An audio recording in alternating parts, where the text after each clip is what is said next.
to buy a house who thinks that they cannot, and you've never bought real estate in Ontario, you need to contact my friend here, Janice. Okay? Because full stop, I have this conversation every day with friends who are my age in their late 30s. They've never bought a house. They're still living at home. Yeah. And they think they can never buy a house. And it is a lie. It's a lie. So call her. I don't want to say easy one, but it's an option. It doesn't have to be your money, but if it's a grandparents, your moms, your dads, your sisters, whatever the case is, you can get a gifted down payment, and we would consider that part of your down payment. There's a borrowed down payment program out there. What? Yeah. Sorry. So here's the thing. Yeah, this is why you come and talk to. What if I told you there was a way that you could take a loan out, get it tax sheltered, so put that down as an RSP deduction on your income tax, okay? You gotta follow me through this, okay? Okay, let's be real. You racked up the credit cards. It's not like we can make it poof disappear, but what we can do is come up with a better financial situation. So what I'm doing a lot of right now is we are refinancing. So we're rolling in those credit card debts, those loan debts, car payments, whatever the case is, into one payment. I'm going to publish this because I think it's going to help people. Part of that story was I had $60,000 in debt when I left a marriage and got divorced. Oh, yeah. So in that process of parting ways, and then not having enough income to support like first and last, buying a new vehicle, all of these things, all of a sudden you've got a car loan, student debt you took away with you, credit card debt, now line of credit debt, and all of a sudden it's $60,000 with these really high interest rates. And it wasn't until years later that a financial expert friend of mine was like, Jennie, send me everything. Right. You know, enough with the secrecy, send me everything.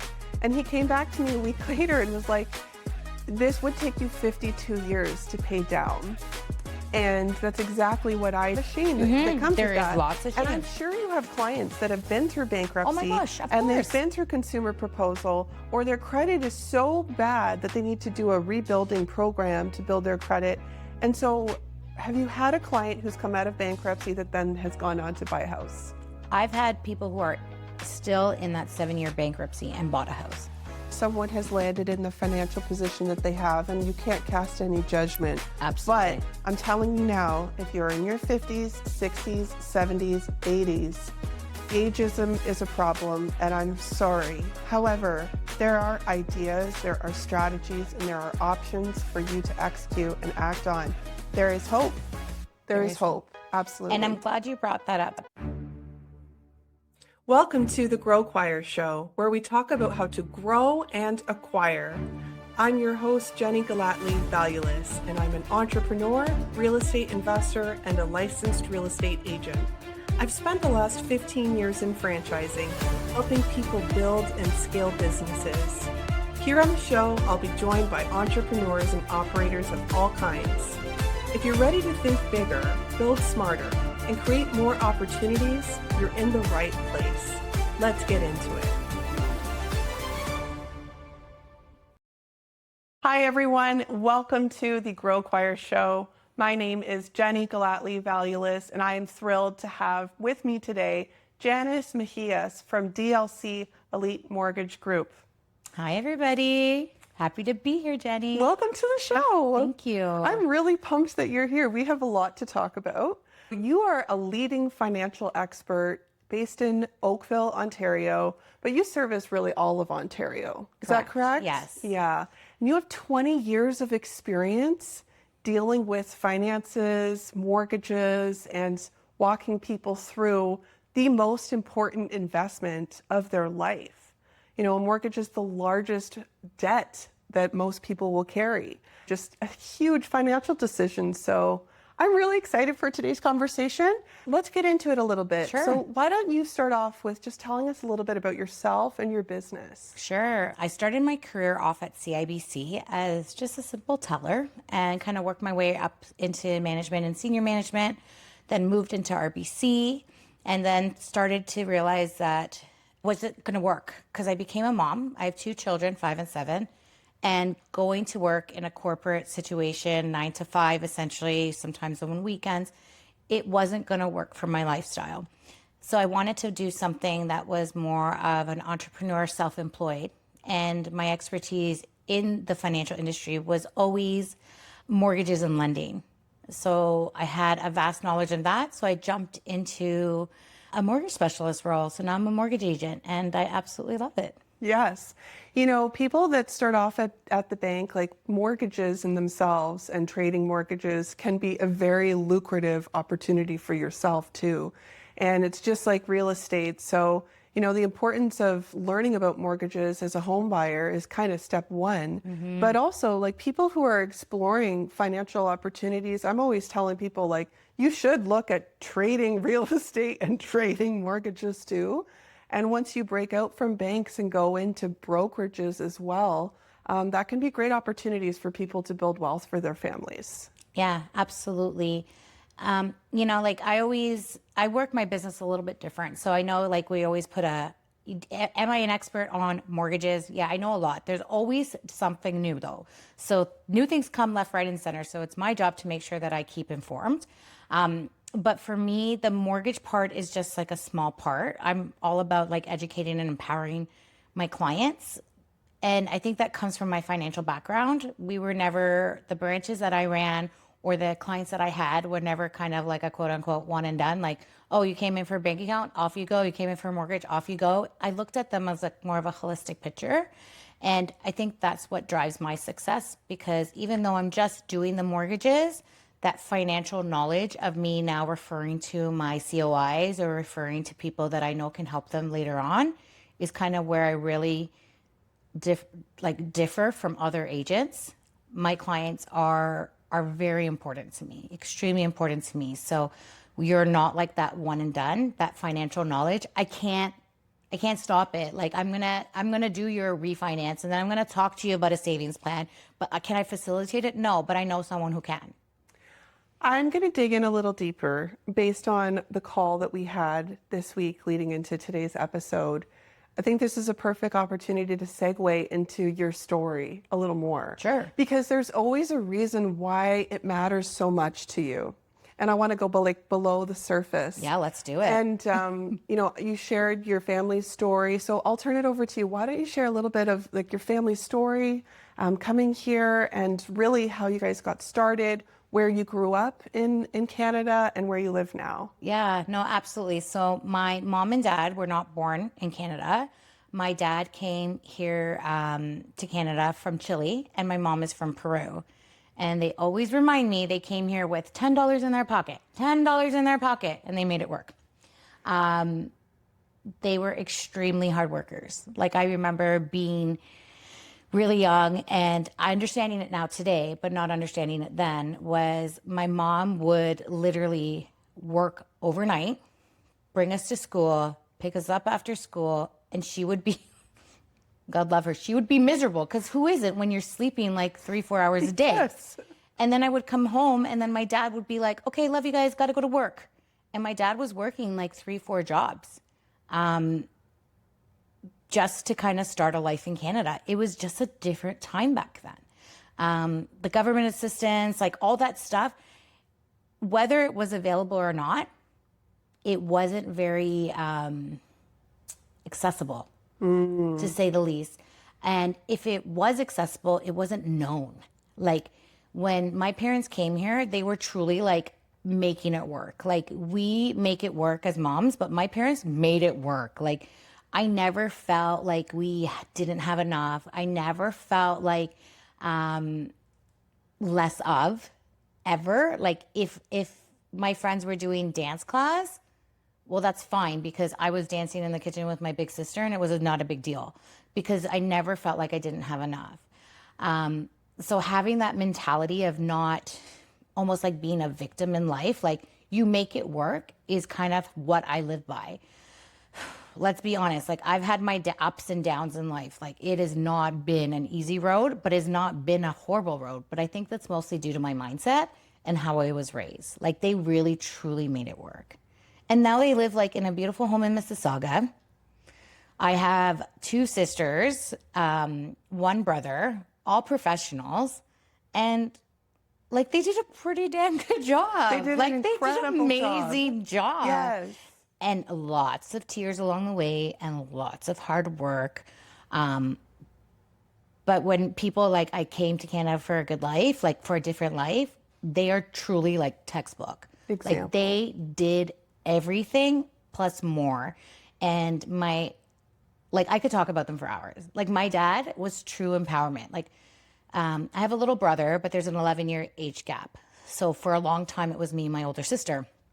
He never, ever made us feel as women, as girls, we couldn't do something. So my dad was like taking us out fishing, like helping us put the worm on the rod. I hate it now, but still, he was doing that. If he was working on the car, he was like, Jan, come here. Let's do this. Like, like whatever it was, fixing stuff around the house. He's a contractor, so he's very handy. Yeah. I was doing that with my dad. He never made us feel as women like, oh, that's a man's job, like the traditional stuff. Yes. And my mom to this day is like the baddest bee you'll ever meet in your life. I'm not even kidding. I watched a reel. It was your very first reel you posted on your Instagram page. And I think it's your mom filming you running down the street, talking about hashtags. Yeah, actually it's my friend, but my mom helped with it. I was dying laughing, and I thought, this lady is a riot. Yeah. Like, my mom is like, it's funny because growing up, when two people are too much alike. Yeah. Yeah, we are the same person. Our sense of humor, our attitude, our emotionalness, like our passion, we're very similar. So we didn't get along very well. But now we laugh like belly aching laugh. Like I'm losing my breath because we just have so much in common. And now being a mom, I get it. Yeah. I get it. Yeah, there's a lot of appreciation. Yeah, I get it, Mom. I'm sorry. And I was not an easy kid. Like, I always pushed that boundary. Yeah. And even till this day, 41 years old, I'm still pushing that boundary. Yeah. But that's a little bit. But, I mean, number one leadership trait, right? 100%. Push boundaries, push the limits. Nothing Do wrong it. with being a little pushy, a little spicy. That's what You gotta have some disturbance in there. You do. Yeah, I absolutely. have a hot chili pepper like keychain hanging from my mirror in my van, my mom minivan, to remind me it's okay to be a little spicy sometimes. Yeah, I encourage people, be spicy. There's nothing Be wrong with it. spicy. It's okay. I had someone, and I'm sure he'll watch this because he's kind of my boss too. He's my mentor, but he would be like, "Your spiciness is showing." And I'm like, like some people would be offended. I'm like, "Oh, thank you." Absolutely. I'm Thank glad you. you noticed. I love that. Thank you. It's a I'm compliment. glad you noticed. Yes. Yeah, because I've never been quiet, and I don't ever plan to be. No.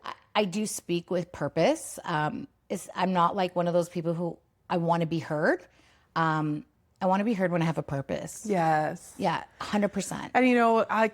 And this is our first time spending time together in person today, but it emanates from you. I can feel it, right? Because of the values that you grew up with. And it's so special to hear these stories, because these stories are the very reason why financial literacy is so important, and why your day job and your career and your business has become your mission, right? 100%. And Yeah. that's, we're going to get into it a little later on about how you connect these stories to when you are coaching your clients. So I'll save that for a little later on in the episode. So, I mean, we've had such a weird roller coaster time of interest rates over the last 24 months. And then, January of 2025, when Trump took office, we had tariffs. Like, we've had a lot of different things affect the economy. There is a report saying that consumer confidence hasn't been this low since 1951 in the United States, and really like broadly across North America. And people are feeling it more than ever in their wallets and in their bank accounts. Consumer debt in Canada is at like an all-time high. So what are you seeing in your day-to-day business with your clients, especially as it relates to renewing mortgages that are coming up? Mm-hmm. What is the brutal reality right now? And talk about, some worst case scenarios you've seen, so that if people have experienced something similar or feel they might have a similar fate, what options could be available to them to try and give them a sense of hope that it's going to be okay. Yeah. Yeah. Absolutely. So a couple things there. We are in a very unknown place, and that 100% we're human. And when we don't know, we get scared. That's just how our minds work. And it's very hard to realign that. I kind of make myself like fearless, and you have to just make it work. Like, you got to make it work. So I totally understand why people are scared, because the unknown is 100% here, 100% here. So things that I'm seeing right now is there's a lot of people carrying a lot of debt because things cost substantially more than what they used to. And the reality is the income that's coming in is they're either maintaining it, or the increases that they have are not catching up with the price of goods. Even if you think back, like a loaf of bread 20 years ago was 99 cents. A loaf of bread today is $5.99 on sale with a coupon. You know what I mean? Yes. So it's like a very different world that we live in today. We're seeing people, what do? They go to the credit cards, right? They go to the bank and they lend money. They borrow money. And, I'm not saying it's a bad thing, but what I'm saying is there's better options. And a lot of people lose hope when they're like, oh my gosh, all my credit cards are up now. What do I do? Now I'm paying like thousands of dollars in just interest alone. Yes. Okay, let's be real. You racked up the credit cards. It's not like we can make it poof disappear. But what we can do is come up with a better financial situation. So what I'm doing a lot of right now is we are refinancing. So we're rolling in those credit card debts, those loan debts, car payments, whatever the case is, into one payment. And it's typically and it's using the equity in their home. Because if you're going to borrow, I always say borrow smart. Even if your mortgage rate, if we had to get you approved with an A or B lender, whatever the case is, credit cards are 19.99%. If you got a mortgage at 10%, which is not typical, trust me, like don't quote me on that, it's going to be substantially less than that, 10%. But if you can cut your interest rates by half, you're winning. You have to pay the debt back, but let's just pay it smartly back. And that's it. I love that you share that as a first example. My very first episode of the show was a 7-minute test recording and blurted my story, right? And I thought, I'm going to publish this because I think it's going to help people. Part of that story was I had $60,000 in debt when I left a marriage and got divorced. Oh, yeah. So in that process of parting ways, and then not having enough income to support like first and last, buying a new vehicle, all of these things, all of a sudden you've got a car loan, student debt you took away with you, credit card debt, now line of credit debt.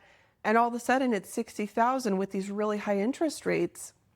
And it wasn't until years later that a financial expert friend of mine was like, Jennie, send me everything. Right. Enough with the secrecy, send me everything. And he came back to me a week later and was like, this would take you 52 years to pay down. And that's exactly what I did. I rolled all of that debt, like student loan, car loan, credit cards, line of credit, personal line of credit, into a mortgage. And it is an option for people. And I think it's important that we remove the stigma of talking about 100%. it and just make people feel like if she's saying that, like, that's my story. I'm sitting here. And so an option absolutely is to roll those debts into 100%. their mortgages. And always clients, I want to pay down my mortgage. Me personally, I never want to be mortgage free. Maybe your primary residence mortgage free, yes. but all of the other assets, go ahead and keep refinancing. But I think people have this in their mind, I want to be mortgage free, so they don't. And how I position it to them is like, okay, you're paying $2,000 a month in just credit card debt. Your mortgage payment's $2,500, so you're paying $4,500 a month. Okay, if you want to pay the same amount, let's put those credit cards into your mortgage, pay $4,500 a month.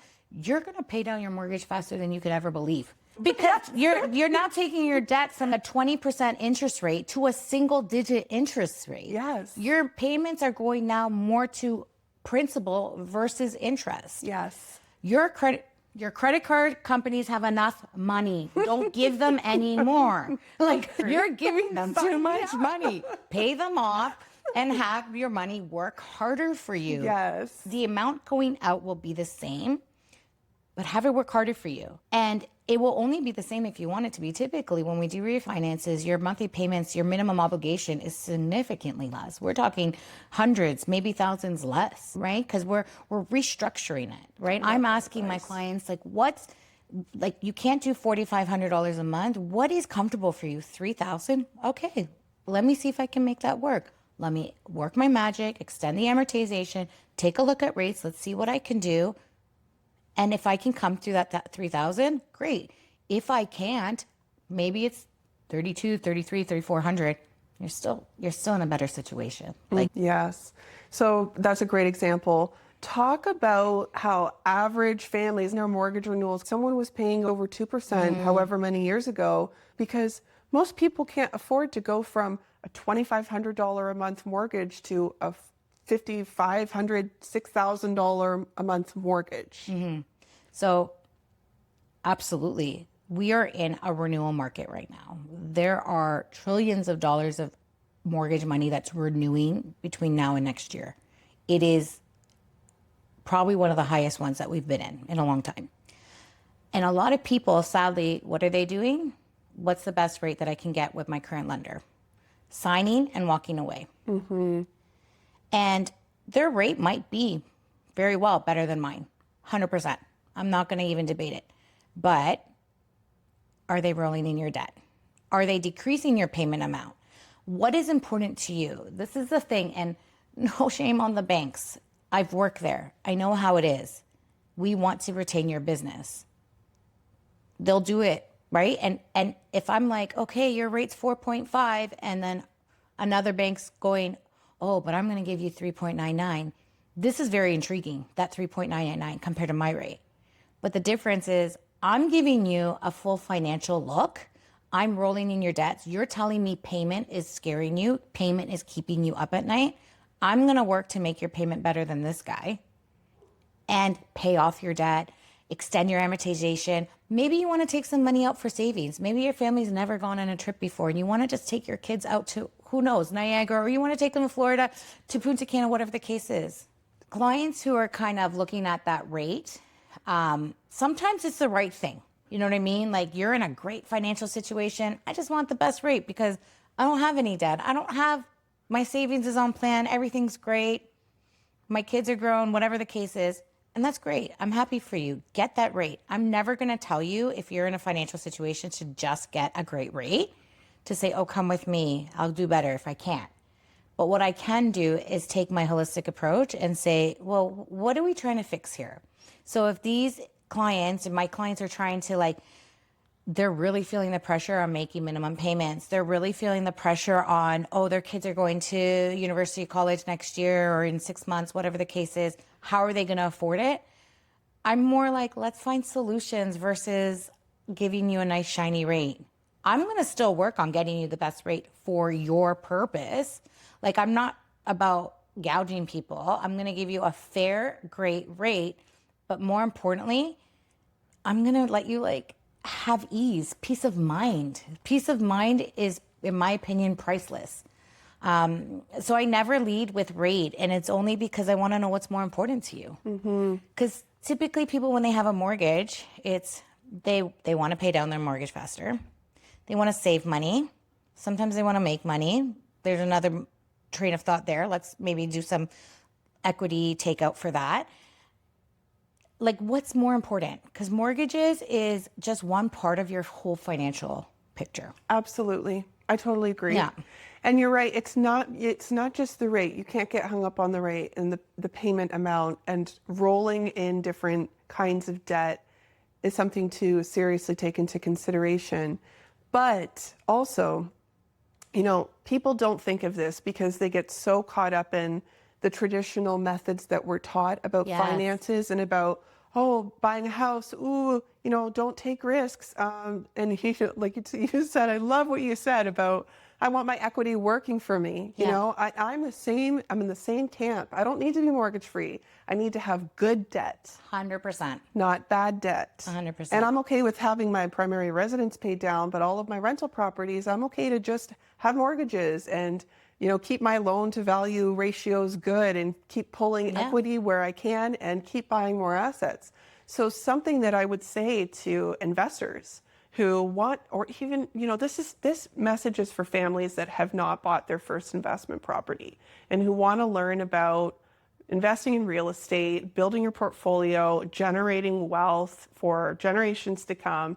Because when that mortgage is paid down in 20, 25, 30 years, it's cash flow at that point for you and your family, and it wasn't exhaustive to get to that point. So what I will say is this, and I won't say which, one of the major Canadian banking institutions that I've been banking with my whole life, they will not allow you to have more than a certain number of properties in your personal name. So I've got a number in my personal name with my husband, and then we own a company where we have bought really small size apartment buildings, primarily targeted in New Brunswick. So they're maxing us out at a certain number on properties we're allowed to have mortgages on in our personal names, and then there's only so many that you can have within your holding company. So I think it's a total of like 4 or 5 mortgages altogether that institution's going to let you have. Then a really nice banker friend of mine put me in touch with one of the other major banks, and they don't have a limit on how many mortgages you can have. So when I meet mortgage agents like yourself, someone who is a financial expert at this, you are the one dealing with the bankers and those lenders and the financiers on a weekly basis to not just know, you know, what are the interest rates, what is the payment amount, what is the likelihood of me being able to grow my portfolio with you? And I think that is the question that is missed, right? That is where the future wealth building comes. So if I had known I was going to be limited, like I'm telling you, when mine are coming up for renewal, I would like to shift to someone that's not going to put a number, or at least that low of a number, on how many properties that I can have, you know. And lender, it varies lender to lender, truly. So I deal with banks, I deal with monolines, I deal with alternative lending. So it really varies from lender to lender on how many rental properties they will allow you, or investment properties they will allow you to have. But the one thing is that, just coming from the bank too, is it varies, but it also changes. So, you know, like once upon a time, probably your bank didn't have a limit, and now they don't have an appetite for that. So now we've got to go find another lender, right? And that's exactly what you did. And then maybe the current lender won't have an appetite in 5 years, and then you've got to go. That's why I think it's important to work with a mortgage agent, a mortgage broker, someone who will have access to that. Let us know what your goal is. We'll figure everything else out for you. Like, that's my job, to find out what the lender criteria is. Do you know what I mean? Like, your goal is to build equity, build that passive income, build this portfolio that you're working your bum off for, right? Because it's not easy. It's not easy, because I've seen it. I know it. I've lived it. It's not easy. And then let's, like, on a side note, such a bad stigma. Oh, you're a landlord. You're like, there's such a bad stigma around it too. I'm like, I'm a good landlord. I grew up renting myself. I was a renter. 100%. I was a tenant. Yeah. I know what it feels like to be a tenant, and that makes me an amazing landlord. Exactly. I think. Yeah. You know, yeah. and there will always be a stigma 100%. towards people who start growing into wealth, and there will always be people that want to pick on, oh, well, you got there because this, or just negative naysayers. Haters are always going to hate. Like, it's true. You just can't listen, because you're the only one who deeply knows in your soul where your heart is at, right? Yeah, for sure. So, go on. That's what I'm saying. Like, all that stuff, we can deal with everything else. Do you know what I mean? Like, when you go to someone who's knowledgeable in the mortgage business versus just going to one bank or just the big major 5 that we have here in Canada, you're kind of narrowing down. And the thing that's going to make that difference is who that person in front of you is. So how long has that person been in the role?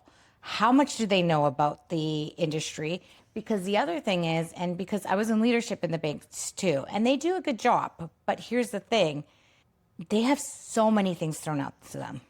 They need to learn, they need to be an expert on like accounts, insurances, lending, investments, referral partners. Like they need to transactional things as well, right? When you go to like a mortgage agent like me, this is my one gig. Like this is it. I do other things on the side, but when I'm dealing with clients, I am doing that, but I'm doing it like with your goal in mind. Yes. You know, so. And it's so gratifying. Yeah. Like, that's why I'm saying, like, I feel like people, they always go to, not always, but they will go to the bank, but also there's other options out there. And let's not beat around the bush. If I don't do your deal, I don't get paid, period. That's right. A lot of these people in the bank now, they do have, because I've worked there, they do have like mortgage specialists that work on commission, investment specialists that work on commission. But the reality is if I don't close your deal, I'm not making money. I have a vested interest for me. I have a vested interest for my family. I have a vested interest for you. Yes. This is like very important. This is how I put bread on the table. Yes.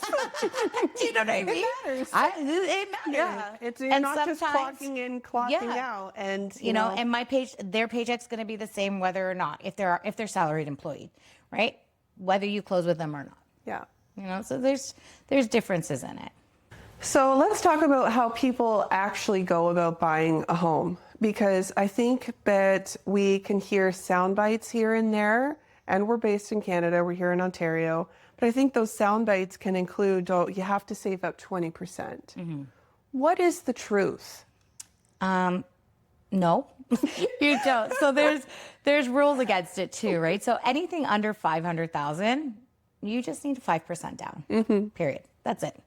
Anything over that, you need 10% of the remaining amounts. So say, for example, if the house purchase is 600,000, then it's 5% for the first 500,000 and then 10% for that additional 100,000 of the purchase price. So on $1 million, I'm putting you on the spot. We can bust out a calculator. Come on. We're going to get Just the kidding, calculator. And what is it on $1 million? Because 75,000. Here in the GTA, you know, it's extremely difficult to find anything 3-bedroom, whether that is a condo or detached or semi-detached or townhouse. Like 800,000 is a pretty, you know, average marker for something 3-bedroom. And then if you want something with more premium finishes, you are getting closer to the $1 million mark. So yeah, they would need 75,000 in cash, and that's just the equity down. That is not closing costs, your legal fees and whatnot to close. Closing land costs, transfer, land tax. transfer, legal fees, all that stuff. You want to average around 1.5% of the purchase price. Okay. And that's kind of a good ballpark to just keep in mind that I need my down payment and I need about 1.5 for like the closing costs. They can be more, they could be less, but that is a rough figure that most lenders will want to see in your bank account. Yeah. They want to see the down payment and that 1.5. So in addition to being a landlord, I am a licensed real estate agent as well with Casora Realty, based out of Burlington, Hamilton area here in Ontario. And the clients that I work with are people who want to be my clients. They're all really, a lot of them are my age, and they have not bought their first house, and they feel like it's impossible to break into the real estate market. And I try to give ideas to people. And I just told someone the other day, you do not need to buy something to live in it. You just need to buy something to get into the market. So I gave her this example. You know, why don't you buy something out in Fort Erie or Sarnia or Windsor for less than 500,000? Buy something. Partner with friends. Go in, like the group of 4 of you. Buy a property out there, rent it out, and you can stay renting here in the GTA and let that equity build. And then refinance and buy something together again. Like, there's all kinds of ways that people can get into the market. And I'm going to maybe say something that, you know, would take judgment from a lot of people, but I'm going to say it because it needs to be said. We have this entitled sense here as Canadians that we have the right to our own apartment. We have the right to our own crib, our own house, our own pad. Yeah. We have the right to own a car. Those, to me, those are not rights. No. And if you grew up without money and you grew up renting, like I didn't own a car for the first 4 years of my career because I couldn't afford it. I bussed everywhere. Yeah. I had roommates for years. And so I think, what people see on Instagram and social media really misconstrues all of the sacrifices needed to be able to grow your savings and then, just do a bunch of steps that you don't want to do. And you will get there. So if you don't want to invest and partner with people, okay, if you don't want to have roommates and buy a house and maybe share the space together for 2 years, okay, but there are options and there are ideas that could help you get in the market as soon as possible. Yeah, 100%. So what are some of the strategies that you've been seeing to give someone advice, even to come up with 5%? Can be really challenging for the average person or average couple. Yeah, so there's programs. There's programs out there. There is gifted down payment. So for example, if you have a parent or a loved one who wants to gift you it, essentially, that's a really, I don't want to say easy one, but it's an option. It doesn't have to be your money, but if it's a grandparents, your moms, your dads, your sisters, whatever the case is, you can get a gifted down payment and we would consider that part of your down payment. There's a borrowed down payment program out there. What? Yeah. Sorry. So here's the thing. Yeah, this is why you come and talk to agents. There's a borrowed down payment program out there. Yes. In Ontario. Yes. Is it Canada-wide? I believe so, yeah. And you know what? Some lenders, and we'll see if the guy's listening, do it better than others. What is this program? Is it at the major banks or does someone need to come to a mortgage broker like yourself to find these financiers? So, great question.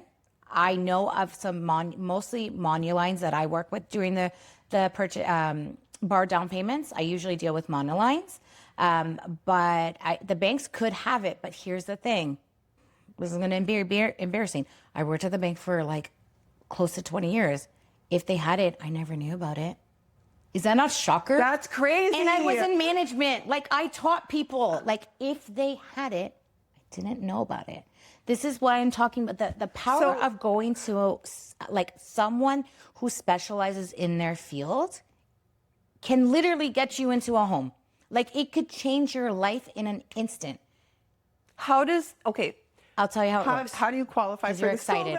You're excited? Really excited. Because I know for sure, because now that I know that you're a realtor as well, you're like, I've got clients. I know what to do. Yes. This is what we do, okay? You just said, give them my number. No, I'm kidding. Give them my number. This is what you're doing. So basically, there's two ways around it. There are people who make a lot of money. They just don't have it saved, right? So you could borrow your down payment from an existing line of credit if you had one. Okay, I'm not recommending that, but you could. Okay, Yep. You could go and take a loan out and borrow that. Okay, you could. Again, I'm not recommending that. What if I told you there was a way that you could take a loan out, get it tax sheltered, so put that down as an RSP deduction on your income tax? Okay, you got to follow me through this, okay? Because it is slow down. Yeah, repeat that. Because there is a step by step that we need to do. Okay. You go to a bank. You say, and some banks have RSP maximizer loans, RSP loans, whatever the case is. Your down payment, you need $50,000, say for example. Okay, you're going to go to the bank and you're going to say, can I get an RSP maximizer loan? Okay. RSP maximizer loans, you're not amortizing over 5 years. Your $50,000 down payment is going to probably be amortized, and don't quote me on this because I haven't worked there in forever, like 10 years potentially. Okay, so your payment is small compared to borrowing money from a line of credit that you have to pay 3% back on. Most banks do that. And what we do is we pull that out as a first-time homebuyer withdrawal. Oh my God! But think about this. Think about this. Now. This is like the best yes. secret loophole I have heard for new first-time Yes. buyers, period. But it gets better, right? Because think about this. At the year end, or when you're filing your taxes, you get a RSP contribution receipt for $50,000 that you put towards your taxes as a tax deduction. So what does that do for you? A lot of people, that's going to either not have you pay taxes, or it's going to give you a really great return back, right? Wow. Now, things to consider. You want to make sure you have enough RSP contribution room, right? You don't want to extend that. Typically, people buy houses with 2 people, though, right? So can we do it with both partners? Can we share that contribution room if we need to?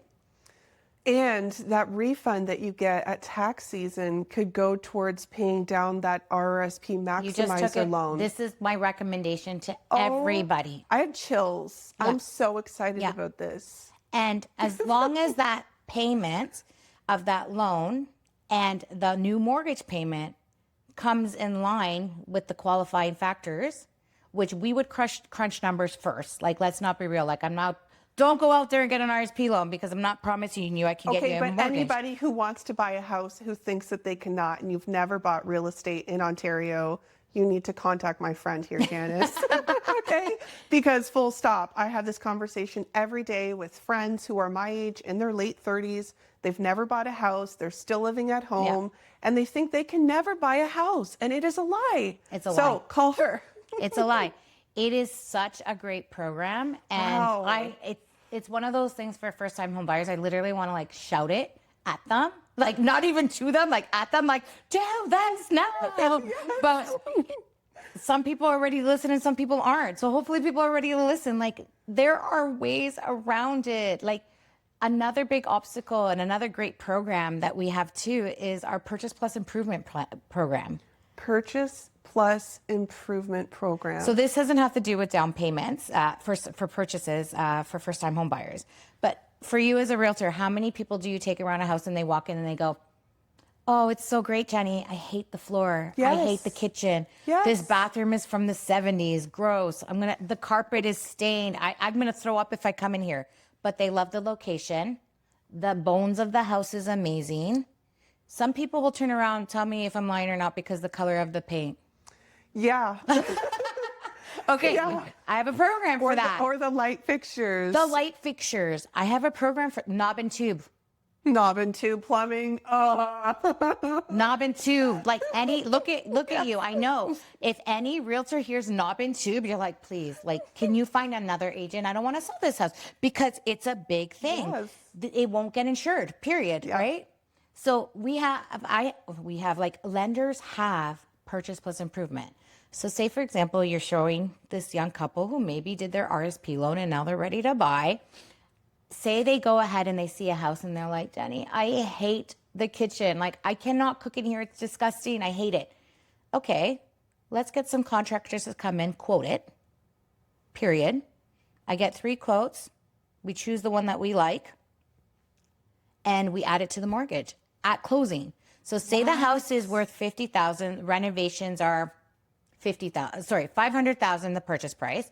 Say the renovation is $50,000, okay, which is a lot for a kitchen, but let's say it is for that price point. Now your new purchase price is based on $550,000. I'm qualifying you on a purchase price of $550,000. You still need to have your minimum down payment, but think about this. You move in, you start working on that kitchen the minute you get the keys. If you hire a contractor, they start working on it. I cannot cook in here. It's disgusting. I hate it. Okay, let's get some contractors to come in, quote it, period. I get 3 quotes. We choose the one that we like and we add it to the mortgage at closing. So say the house is worth $50,000, renovations are $500,000 the purchase price. Say the renovation is $50,000, okay, which is a lot for a kitchen, but let's say it is for that price point. Now your new purchase price is based on $550,000. I'm qualifying you on a purchase price of $550,000. You still need to have your minimum down payment, but think about this. You move in, you start working on that kitchen the minute you get the keys. If you hire a contractor, they start working on it. We both know, and for the people that don't know, kitchens and bathrooms are going to build the most equity in your home, period. What I love about this is typically the cost of construction for doing your kitchen and bathroom renovation is less than the value it adds to the property. So you might be thinking, oh my gosh, I'm going to spend 30 grand renovating this kitchen and 20 grand renovating that master washroom, $50,000. And again, it's fear, it's risk. Oh my goodness, you know, I haven't been taught these strategies. And so it's easy to shrink. Yeah. However, those renovations, when you sit with a realtor like myself, you start to realize what the value of the home now is post-renovation. If you've ever seen an amazing reno show, you know exactly what I'm saying here. The value is going to be greater than what you spent purchasing that home and renovating that home. And so all of a sudden, that delta is equity that you could pull out to buy something else. I'll do one better. I know, look, this gets exciting. So I think we could talk for hours. Yeah. This is so exciting. Some people, a lot of people are super handy, right? Now we can go on YouTube and see how to lay down flooring. And I'm sorry to the contractors out there, but some people make it easy, right? Like you can, it's click, click, click, click. It's not something I would do. I'm accident pro, so I'm not doing it. I got my dad for that. But we still, some lenders allow you to do sweat equity. So if you're that handy person and you want to lay down your own flooring or you want to put out your own cabinets in your kitchen, that's fine. That's fine. You don't have to use the contractor. It depends on the lender. You don't have to. You can do it yourself and still get that money back. So at the time of completion, you take pictures of your beautiful kitchen that you did or that a contractor did, and you get that money back. And what can you do with that money back? If you have no use of it, throw it back to the mortgage. Decrease your amortization, throw it right back. What? And most of the, like, it's gonna, there is a prepayment privileges with a lot of, with almost every mortgage. Just as long as you fall within that guideline, you're decreasing your amortization. There's so many things out there. This is the difference. Again, when you work with a person that really knows that, I want you to get into that house. Why? You know, so do you. Yes. Like, so if you don't like the kitchen, that's fine. I got a program for that. We can use this for paint. Wow. You know what I mean? Like for your clients as a realtor, ask every client when you're selling that, is there anything else you'd like to do to this house? If they're like, oh, I just want to do the paint. Okay, what's that going to cost? $5,000, $10,000? Add it to your mortgage. If you want to paint it yourself. And then it's not going to cost you $10,000 to paint your entire house. It's going to be a lot of like paint on your clothes and whatever in time. Do it on a weekend when you and your partner are having a good time and just go ahead and paint. We'll give you the money back. Love this. Awesome. Yeah. So there's lots of programs out there. So good. I feel like you didn't even know about that. I didn't. And you know, you don't learn these secrets until you sit and dig into the details. Yeah. And that's why it's so valuable. Oh, okay. So our next hot topic here, rent versus buy debate. Because, you know, there's a few financial gurus that I'd love to follow. Robert Kiyosaki, he has been the person who's taught me about money. And there's been a number of other ones. But there are some people out there in social media and in the public saying, oh, you don't need to buy, you know, you can rent. And so what is the truth? Because I think people are getting these mixed messages. And what I have to ask myself and what I have to ask all of us is, well, who does it benefit? Who does the answer benefit?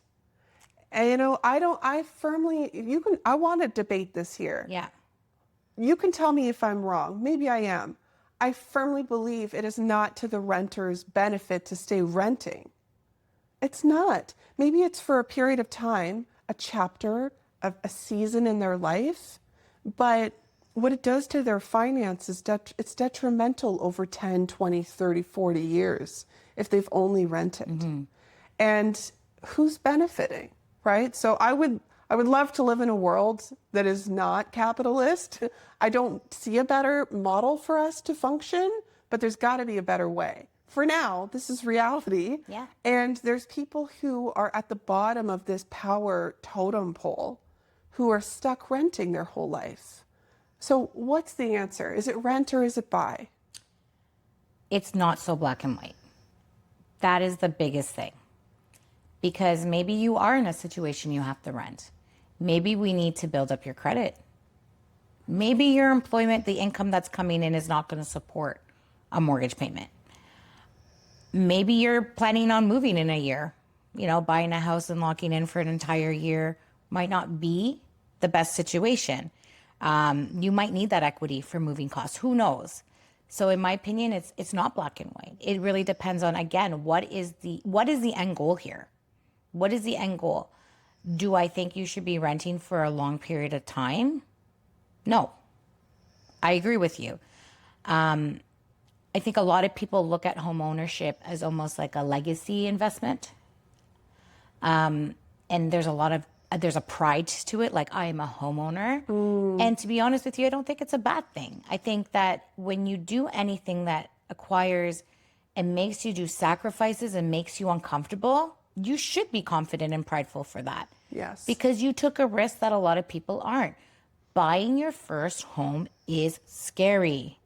And no matter what people tell you, it is scary. I've seen friends freak out about the lighting in their home, and they have gorgeous homes.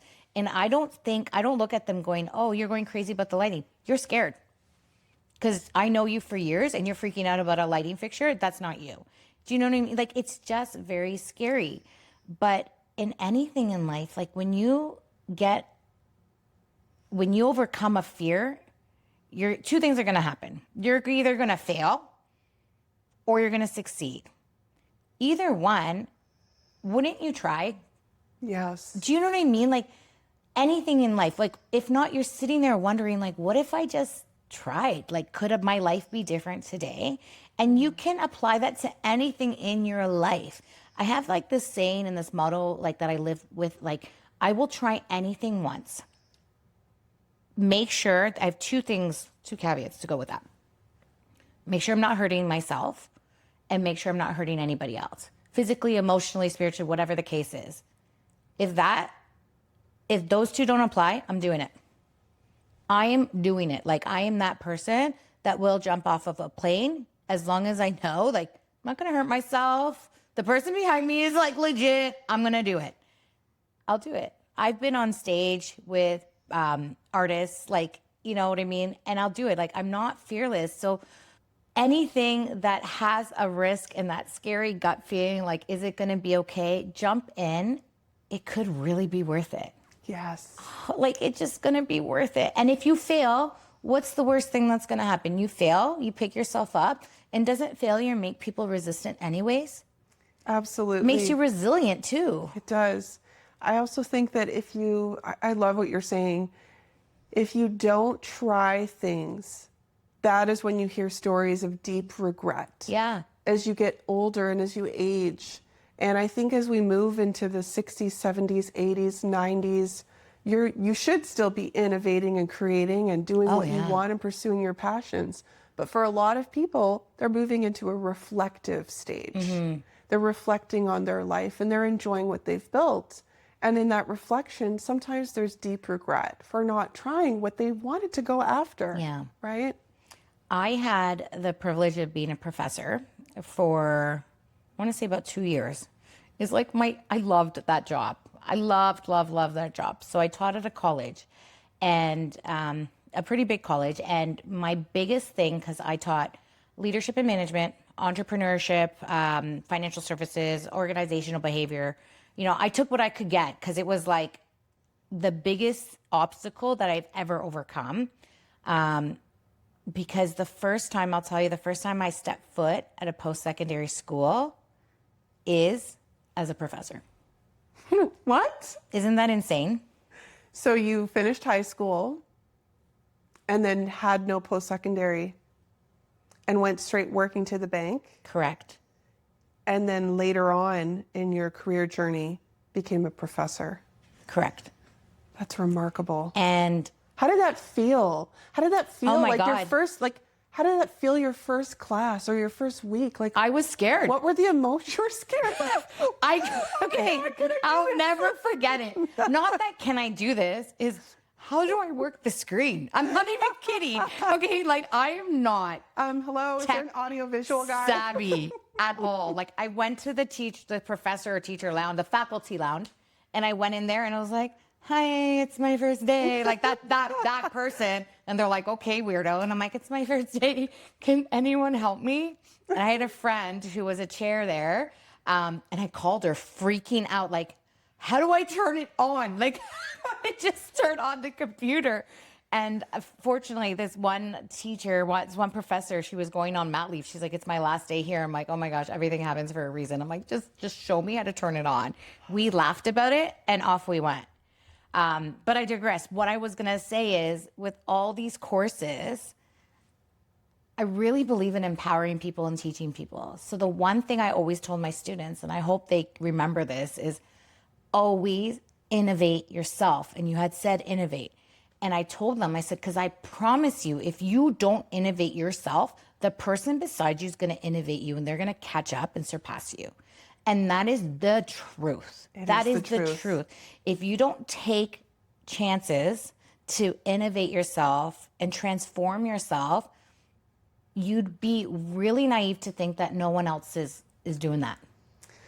Okay, we haven't even discussed and scheduled talking about this, but I think it's like of the moment and so important to talk about. I'm 37, you mentioned you're 41. Mm-hmm. We both have a lot of clients in their 50s and in their 60s and older. And, what advice would you give to someone who has no retirement savings and they're over the age of 50 or over the age of 60, or they are mid 50s and they've just gone through divorce? All that retirement planning is out the window. And for a lot of them, like ageism is very real in the workplace. It is very real. It is very difficult to get employed after the age of 50. That is the truth. And unless you're in a C-level position with a lot of impressive experience to show that, if you're like middle management or below, it's extremely difficult to just get hired and have income. So we're seeing a tsunami of people that don't have retirement savings. Inflation has surpassed the rate of the cost of daily living. And they might also be going through divorce at the same time in their 50s and 60s. What can they do? What can they do to buy a house? I want to hear your thoughts and then I'll share mine. I think truly it's a mindset thing first. So are you going to allow all these things in your life right now stop you from achieving your goal? And if you are, I can't help you. Because this is another thing that I learned. And it's a very touchy subject for me because I lost someone who didn't want to help themselves. But the biggest thing is, if you can't help yourself, if you don't want to help yourself, it's not that you might not know how, but if you don't want to help yourself, you don't have that need, I can't be your cheerleader. Because I'm a pretty good damn cheerleader for you. So let's say they want to help themselves. Yeah. Let's talk tactical strategy execution. We need a plan.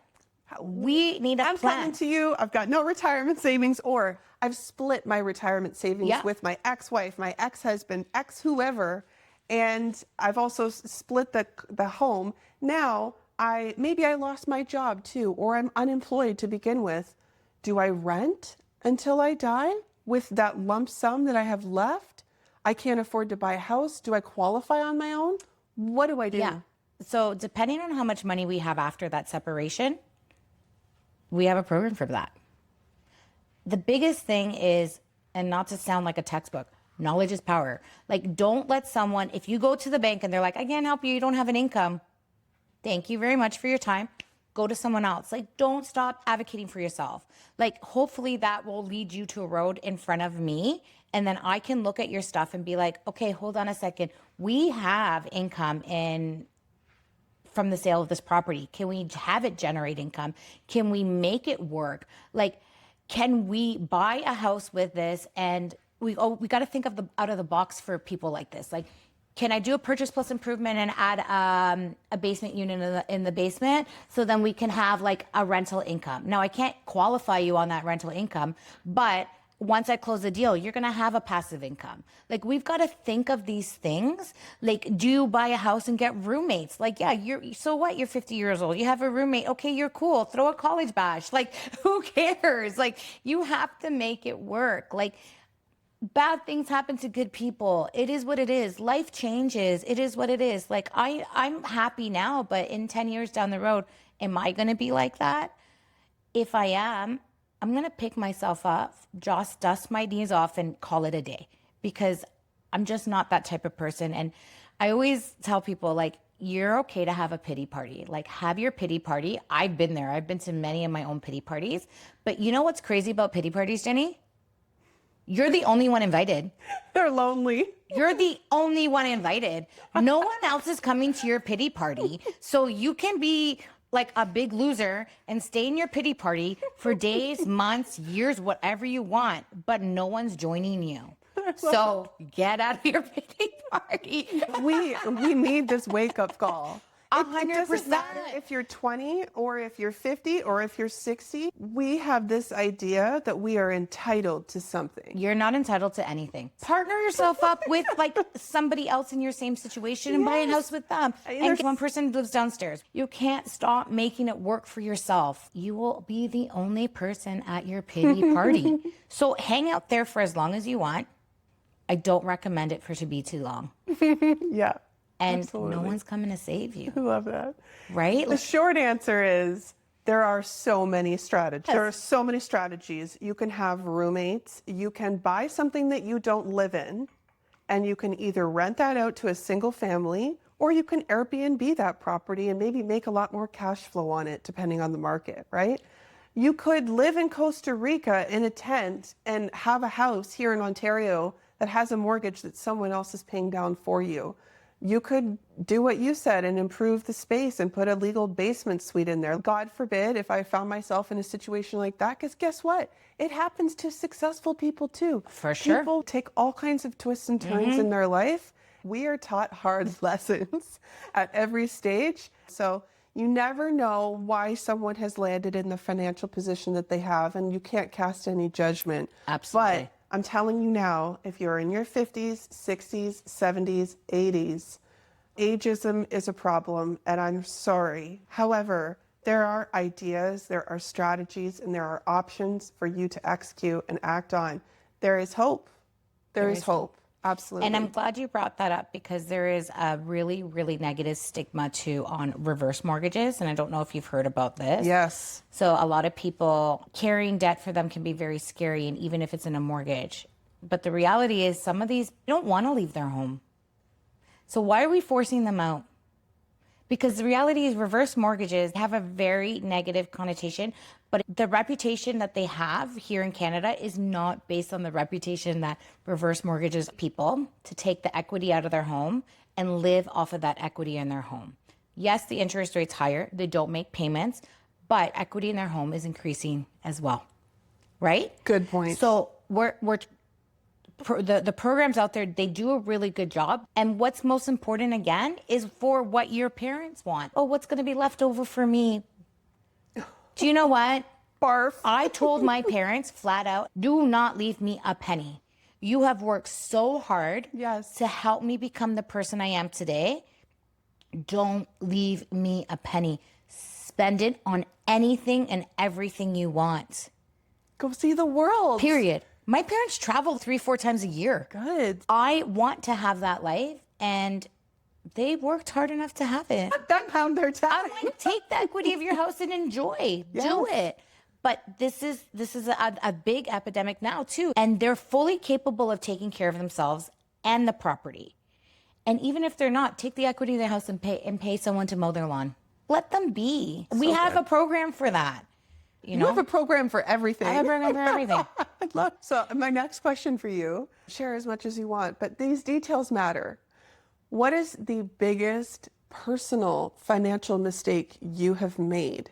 And how has that shaped how you coach your clients? There's so many. The minute you have your first job, please put, even if it's like 5% of that paycheck, away for yourself, away for yourself. Like you won't even feel it. I remember working at the bank, and when younger people came, I'm like, when do you get paid? They're like, every other Thursday. I'm like, great, we're going to start up a regular investment plan. I'm taking $25 from your paycheck and I'm putting it away. And I would literally do that. They'd come back years later and be like, Janice, I have some high five. And that's one of the number one pieces of advice that we hear is to pay yourself first, and not only pay yourself first, but put that into an investment fund. Women, we are so conditioned to think of everybody else's needs first. And so it is so natural for me to think, oh, but I could just buy this one more article of clothing for my children, or I could just do this one more thing for someone else, or do this, or maybe I'll pay that bill early. Like any reason to not be looking at money sitting in my own personal spending account. Like, what is that psychology? What is going on with us? We're just caregivers naturally. But can we I love being a caregiver. Like, can I continue being a caregiver? But can I add one more person into it? Can it be me? That is the biggest thing. Like all the mamas out there, all the women out there, and even the dads, props to the dads who are the primary caregivers. Like, can you still be that loving caregiver, but can you just add one more person? And please let it be you. Yes. And like, I'm telling you, that little bit of money is so powerful on a rainy day, is so powerful when you're young. Yes. Oh my gosh. The accumulation you can have with just starting off as $25, because here's the thing, you're not going to be making minimum wage forever. Then later on, you're going to be in your mid-20s, you're going to be making a little more money. I can do more than 25. And you create this habit for yourself, and then you're like in your 30s, you're like, oh, I could do more than 100. And then it's like, and then you go and you speak to the right person. You speak to that investment person who really knows their stuff. And then by the time you're 70, 80 years old, you're so comfortable, and you have me to thank. No, you're so comfortable that you can really literally live the dream. That is the biggest thing I've probably made. The biggest mistake is not saving as a young, being frivolous with my money, because I became a branch manager in 2021. That's amazing, girl. Okay, 21 years old. 21 years old managing a bank branch? Do you know what I did with that money, though? At 21. In the club. I was in the club. In the club. Buying bottle service for me and my best friend. Bottle service. Like, we had like our own room, and they'd be like, oh, do you want more people? And I'm like, no, we're fine. We're chilling. Me and one person. It's just us. Like, that is what I was doing with my money. Fireworks. Yeah. Seriously, that's what I was doing with money. Like, that is probably the biggest mistake, because when you're that young and you make that amount of money compared to your peers, it is something that is a huge deal. It is a huge deal. Like, I was popping bottles like every weekend. I loved it. Yeah. I love the raw truth. I love this. So let's go a little younger. We're talking about the whole age range here. Let's go a little younger.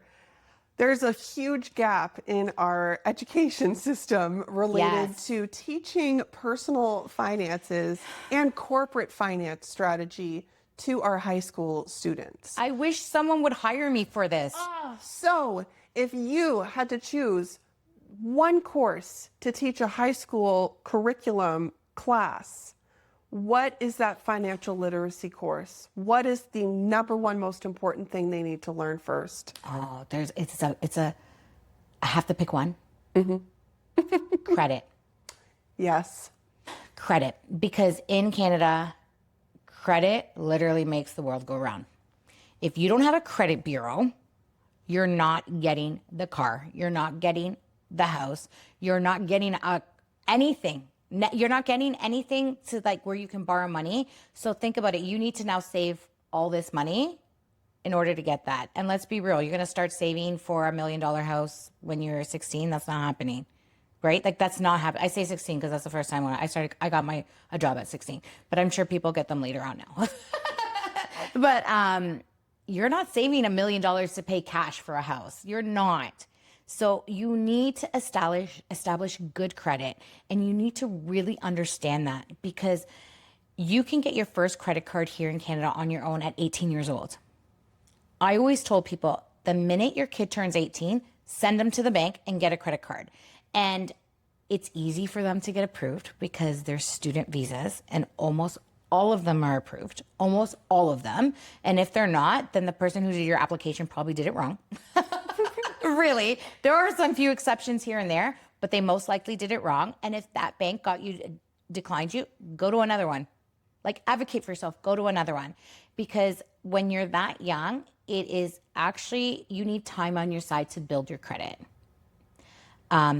It's not enough to just, oh, great, I have a credit card and off we go. You need to buy something on your credit card, pay it back.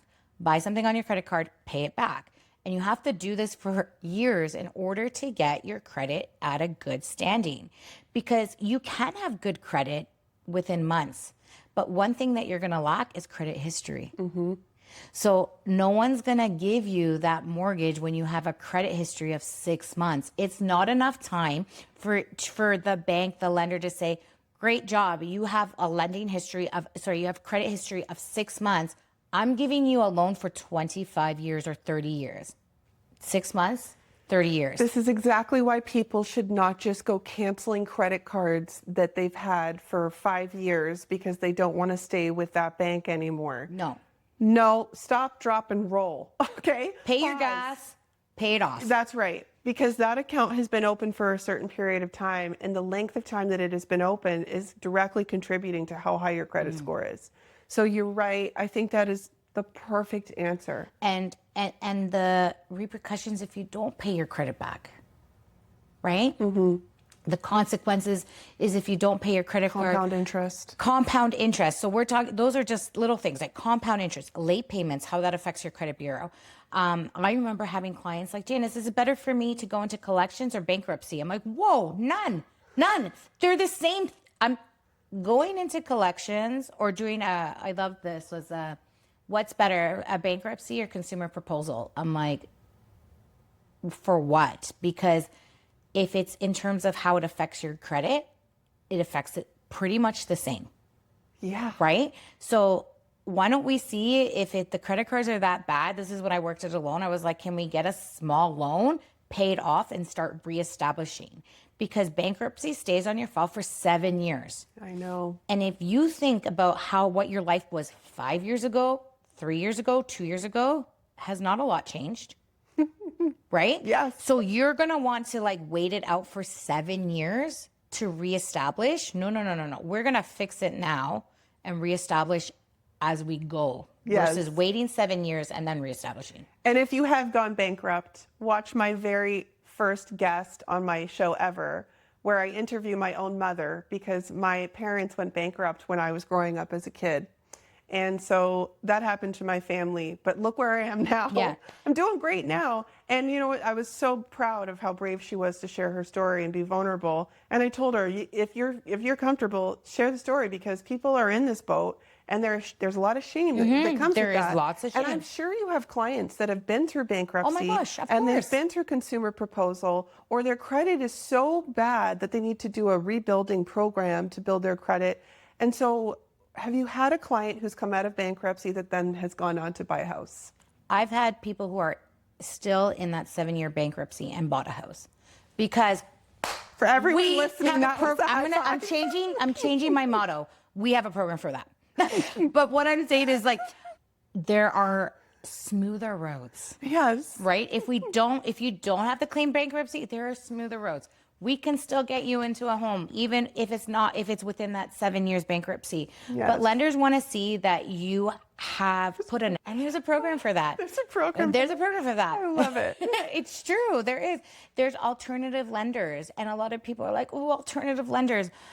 I love my alternative lenders because Absolutely. If anything, I find them we get it, life happens. You don't have to be a straight A client. Alternative lenders will take you as you are. They get that life happens, period. So again, we go back to the goal. I put you with an alternative lender, but will you still attain your goal as a home buyer? Are we happy? 100%. They're not going to be like, oh, I got my first house, but I have to go with an alternative lender. Nobody says that. They're like, Janice, help me get my first house, right? Yes. It's not with an alternative lender. No one cares. There's a program for that. That's awesome. Yeah. So I'm going to switch into the personal side of things here Sure. with you for a little bit. I know that you have 2 kids, you're a mom. Let's talk about being a mompreneur, a mom and entrepreneur, and we both are that. Yeah. So, you know, there's this theme going around the world of these powerful women who are killing it and crushing it, and they're entrepreneurs and super successful, and you can have it all. And you can have this family and meet everybody's need, and kill it at business. And what is your take on this? Like the reality, the myth, the illusion? What are the facts about real life, day to day, when you are a mother and you're also an entrepreneur? Yeah, that's bullshit. That's all I have to say. Okay. Thank you. That is complete bullshit. Like, You gotta come back next week. Like, it's not reality. Like Instagram, Facebook, all that stuff, like it's not reality. Even my Instagram posts, like my pictures are from last year when I was like 20, 30 pounds lighter. Like it's not reality, period.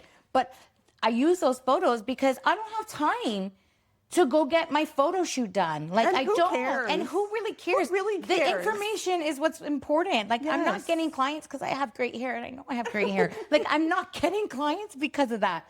But just gentle it's hair just, talk. you know, thanks to Jessica at Owl Salon. She's the only one who touches my hair. I love her. Shout out, Chad. Yeah, no, she's the best. But what I'm like, it's just not possible. You like as a mom, my kids are 5 and 7, and they're boys. They have a lot of energy. And I run a household. I'm a mortgage agent. There's lots of meeting, lots of clients, lots of things going on. My son plays soccer. And they don't want to go to school. They don't want to do this. Like the reality is my life is organized chaos is the best way to describe it.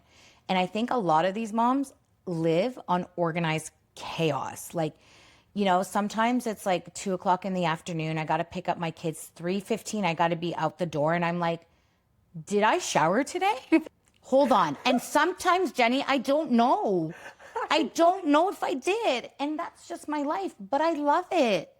I love it. I used to go out before kids. You would never catch me without my hair, makeup, stilettos on. I wear stilettos in the summer. Like I was like, no, but it was also a different time. Stilettos were cool. I know they're not cool now, but that's how I used to live my life. But being a mom and changing my priorities, it's just changed me. And I have more of and I mean this in the best possible way, I don't care. Yes. I don't care. I don't care what you think of me. I don't care if my hair is messy. I don't care if I said something out of tune. Like maybe I shouldn't have said bullshit. Like I don't care because I live my life with organized chaos. Are my kids fed? Are they healthy? Are they taken care of? Are my then it's like, and then my hubby's in there. Like, don't get me wrong. Like, I love him. My hubby's in there. But now it's, are my clients taken care of? Have I done my product knowledge? Am I now empowered myself with that? But these things don't happen. I have a schedule. I time block everything. Can I stay on it? No, I can't. It's impossible. But the time blocking is just a tool that helps me stay organized. But typically that time blocking falls to the next day. And you prioritize. You prioritize and you make it work. I always had people say to me and leaders say, work-life balance, Janice, work-life balance. No, that's not possible. That is not possible. It's not possible. Do you know how many times I've been at like my son's playing like practicing soccer and I'm in my on my laptop sitting on the grass like this, like good job, buddy. Or I'm gonna go see my mom and then I bring my laptop with me, or I'm in the car waiting for something and I'm on my phone setting. Like it's just not possible and it's not reality. And you know what? Sorry, go ahead. You're doing what you need to put food on the table. Yeah. And if anybody is going to sit there and judge a mom for being on her phone or on her laptop on the soccer field, I'm sorry. But you know what, Jenny? Like, that's it, because that woman is doing what she needs to provide for her family. Yeah. And I'm done with any judgment about that. Like, especially when you're in mortgages, I'm in real estate. These are extraordinarily time sensitive transactions. I can't work on this in an hour from now. We might need to respond by 30 minutes from now. Yeah. There is no, oh, I'll do this in a couple hours after dinner thing, right? Yeah. You never know someone's situation. You can't judge. No, and in our industry, you have to pick up that phone. Absolutely. You have to respond to that email, because there are thousands of mortgage agents. There are thousands of realtors. And if you don't pick up, on to the next. I make it count. I'll be honest with you. Oh, yeah. And my house, so I split play dates with my house and one of my friend's house. We have 15 kids at a time, and I wouldn't have it any other way. I want the kids to come to my house. I want them to feel comfortable. I want them to go and take all the snacks out of my cupboard. I want them to mess up my house because I want them to feel like this is a safe place. That's special. Right? So Instagram can be a great tool, but it's also very, very deceiving. So closing question for you. This is my final question. This is the same question I ask all of my guests out of the episode. Up until this point in time, what have been the highlights of your life? I'm not going to give you that answer like my kids, because they are very much a highlight. But truly, my highlight is me. And I mean that in the most unapologetic way. It's me. The things as women we have to hear and put up with, it's a lot. It's a lot. I will be honest with you. I grew up and I went through a really ugly phase growing up, and then I really bloomed, and I think I'm absolutely stunning now. But there was a point in my life I was like just the pretty girl, and there was a rumor, you got where you are because you're just the pretty girl, and you got where you got because you're the ethnic component on our team, and you got what you got because the boss has a crush on you. And it's me, because I could have believed everything these people said. And I'm not going to sit here and go, oh, whatever, I didn't care, because I did care. Oh, I cared a lot in my 20s. I cared a lot in my 30s. I really, really gave a shit. And there were times I believed them. And that was the hardest thing. And I have chills just saying that. And I just want to hug myself 10, 15 years ago, because I believed them. And now I don't care. I'm unapologetic about it. I love the person I am. I give that back wherever I can. If I see someone suffering, I will go and I will try to help them. But the most important thing is, will you help yourself? Because I'll help you. But you got to want to help yourself. So the biggest thing is me. And now I've created a community around me that people accept me for who I am, including my craziness and my outspokenness. There's the professional side of Janice who, when I'm working, I am business. I'm doing this. And then there's the mom side of Janice, and then there's the fun side of Janice, and the wife, and then the friend, and then there's so many aspects of me that have evolved. So yes, I love my babies. I love Santiago and Emiliano, and they are a highlight in my life. But what they did was contribute. My highlight in my life is me. Period. Unapologetic. Oh, it has. It's been a blessing. It has really touched my heart. You know, I've learned so much from you today, strategies, and I am going to be sending this episode to everyone that I know who thinks they can't buy real estate, who has gone through a divorce, who's in their 50s, 60s, who thinks they can't buy something because they only have a certain lump sum. And there's a program for everything. I love that. It's been so wonderful. Thank you so much for coming on the show. Please reach out to Janice. She's wonderful. I'm going to be dropping all of her contact information directly in the show notes. So don't be afraid to have your first conversation with her about how you can afford your first mortgage, and maybe then your second and third and fourth and so on. Thank you so much, everyone, for tuning in. Have a great day. Bye. Bye, Beth. If this episode got you thinking differently about how to grow and acquire your income, then you are exactly who this is for. Make sure you're following along the GROWQUIRE Show so you don't miss the next big idea, opportunity, or conversation. And if you know someone who's ready to stop just earning and start owning, share this with them. Because the goal isn't just to make money, it's to grow it and acquire more of it. I'm Jenny, and I'll see you in the next episode.